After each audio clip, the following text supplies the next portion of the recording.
अब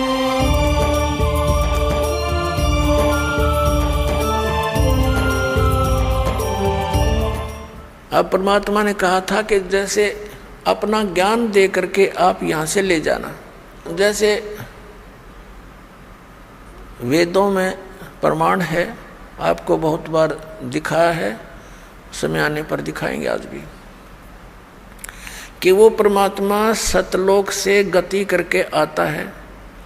वो 3 प्रकार के शरीर में सभी अपने प्राणियों के सभी ब्रह्मांडों का वो देखभाल करता है, पालन पोषण धारण पोषण करता है। एक शरीर है मनुष्य सदृश है परमात्मा, नर नारायण देह है। ये शरीर मनुष्य को भी परमात्मा जैसा ही मिला है, लेकिन उसकी सामर्थ्य, परमात्मा की शक्ति, उसका नूर वहाँ पर विशेष है, अलग है, हमसे ज़्यादा, इसलिए तो परमात्मा है। एक आत्मा एक परमात्मा, तो अपने आप 2 हो गए, एक श्रेष्ठ आत्मा, एक आत्मा सिंपल। तो ऐसे एक राजा, एक मनुष्य, एक नागरिक है, एक राजा है, शकल दोनों की एक जैसी है, मनुष्य ये दोनों हैं, लेकिन उसके सामर्थ्य में दिन और रात का अंतर है। ऐसे ही परमात्मा और जीव में समझो, जीव जीव है, एक नागरिक है, परमात्मा हमारा राजा है, वो मालिक है, वो जनक है, हमारा पिता भी है, उसमें सर्व गुण है। तुमेव माता च पिता तुमेव बंधु च सखा तुमेव, तो उसके अंदर सभी गुण है परमात्मा के अंदर, वो सबका भ्रातर भी वही है, माता यानी जनक भी वही है, पालक पिता भी वही है, बंधु असली साथी भी वही है,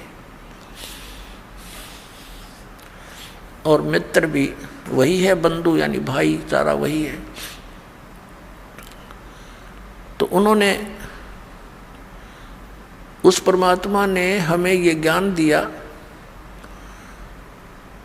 कि तुम सतलोक के रहने वाले हो, फिर तुम वहाँ चलो। तो काल ने कहा था कि आप अपना ज्ञान देकर ले जाना, परमात्मा जोर जबरदस्ती ना करना। अब जैसे ये परमात्मा सचखंड से चलकर आता है, वो 3 प्रकार से अपने जीव शरीर की स्थिति में 3 प्रकार के शरीरों में काम करता है, मनुष्य सदृश ही है वह। जैसे एक शरीर में तो सतलोक में रहता है, स्थायी रूप में, करोड़ सूर्य मिला दे, करोड़ चंद्रमा उसके एक रोमकूप में, इतनी रोशनी है, वो भी फीकी पड़ जा समझो। और तख्त पर विराजमान है, जैसे राजा बैठता ऐसे मुकुट वगैरह धारण करके परमात्मा, ऊपर सफ़ेद छत्र है, सफ़ेद मुकुट है परमात्मा का, सफ़ेद ही सिंहासन है सारा उसका, वहाँ विराजमान है। और दूसरे रूप में वो क्या करता है, एक तो शिशु रूप धारण करके प्रत्येक युग में आता है, और एक सरोवर के ऊपर कमल के फूल पर विराजमान होता है, वहाँ से कोई निसंतान दंपति उनको ले जाते, प्रत्येक युग में ऐसी लीला है। और फिर वो कंवारी गायों का दूध पीता है, कंवारी गाय दूध देती है, परमात्मा पीते हैं, उनकी परवरिश की लीला ऐसे पूरी होती है। उन कंवारी गायों में दूध कहाँ से आता है, सतलोक से आता है। और फिर ये तो मालिक की दूसरी स्थिति हुई शरीर की, फिर धीरे धीरे बड़े होते हैं, छोटी आयु में ही प्रचार शुरू कर देते हैं, परमात्मा अपने जो उद्देश्य लेकर आते हैं। वेदों में लिखा है कि परमात्मा सतलोक से चलकर आता है, ऊपर तीसरे मुक्ति धाम में रहता है सतलोक में, वहाँ से गति करके आता है और यहाँ अच्छी आत्माओं को मिलता है। किस उद्देश्य से आता है? उपदेश करने के लिए, तत्व ज्ञान समझाने के लिए आता है। तो शिशु रूप धारण करके परमात्मा आते हैं प्रत्येक युग में, तो धीरे धीरे बड़े होते अपना ज्ञान का प्रचार करते। ये दूसरी स्थिति। और तीसरी स्थिति में वो कैसे आते हैं शरीर में, जैसे कहीं भी महात्मा के रूप में प्रकट हो गए, जैसे जिंदा महात्मा के रूप में कलयुग में वो अधिक आए हैं। और उस जिंदा महात्मा के रूप में वो कभी भी आकर किसी भी भक्त को, अच्छी आत्मा को मिलते हैं। किन किन अच्छी आत्माओं को मिले?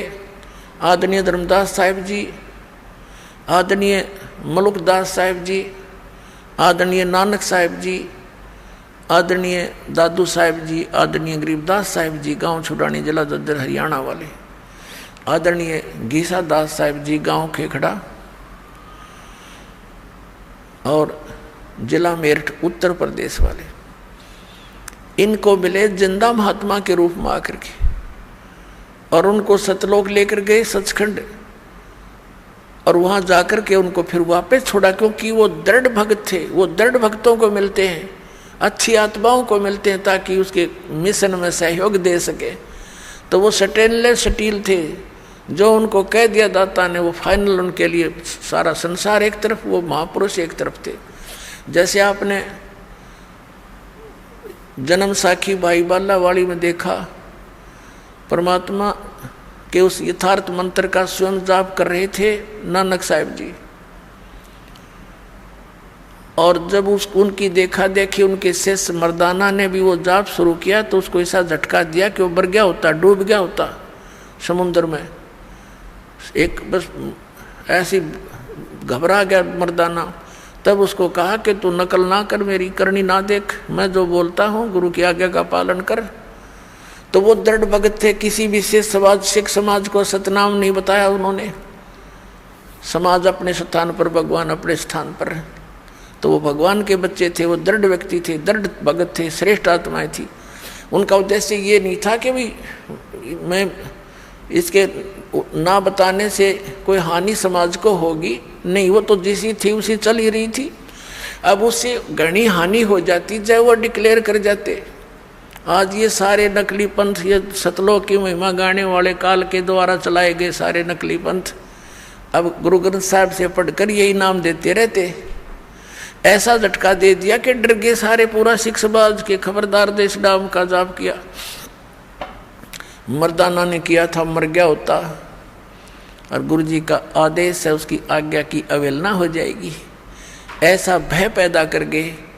क्या वो हमारे हितैषी नहीं थे? वो परम हितैषी थे। वो जानी जान थे कि आग लग जाएगी, जाइए मंत्र दे दिया तो नाश हो जाएगा बात का। तो ऐसे उन दृढ़ भक्तों को परमात्मा आकर मिलते हैं। तो ये तीसरी स्थिति थी उनकी। अब उनको हिदायत दे दी थी कि समय आने पर इसको फिर देंगे अपने बच्चों को। अब जैसे कोई भी हिंदू धर्म में देख लो, सिख धर्म में देखो, विशेषकर इन दोनों धर्मों में दास देख रहा है। बाकी मुसलमान धर्म से और ईसाई धर्म के क्या क्रिया है इतना विशेष दास परिचित नहीं है।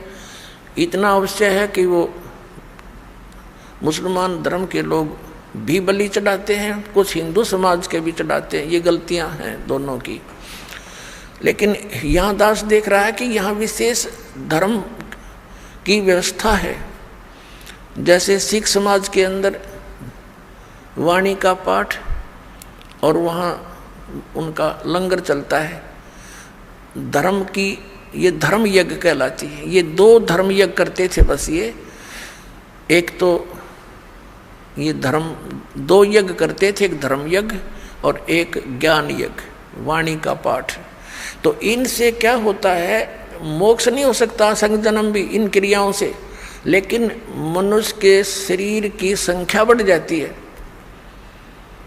अब वो ऐसे ही हिंदू धर्म के अंदर जैसे गीता जी का पाठ करो, डेली एक अध्याय का पाठ करो, या वैसे कोई अपना धर्म पुण्य करते रहते हैं, कोई भंडारा कर दिया कि गाँव गोम नगर में, ये ऐसे चलते रहते थे। तो इन क्रियाओं से क्या होता है कि मनुष्य जीवन मिल जाता है। परमात्मा की वाणी है सुख संवेद में कि धर्म तो 10 का नहीं और 10 के तीनों लोग, खैरायत में खैर है कीजिए आत्म भोग। और दूसरा ये था, तो उससे क्या होता है, जैसे यज्ञ है ये ग्लूकोस है, एक रोगी है। जैसे दास ने बताया कि हमारे जन्म और मृत्यु का दीर्घ रोग लगा हुआ है। ये दीर्घ रोग उसी ट्रीटमेंट से कटेगा जो महापुरुषों ने खुद प्रयोग किया और परमात्मा ने आकर बताया।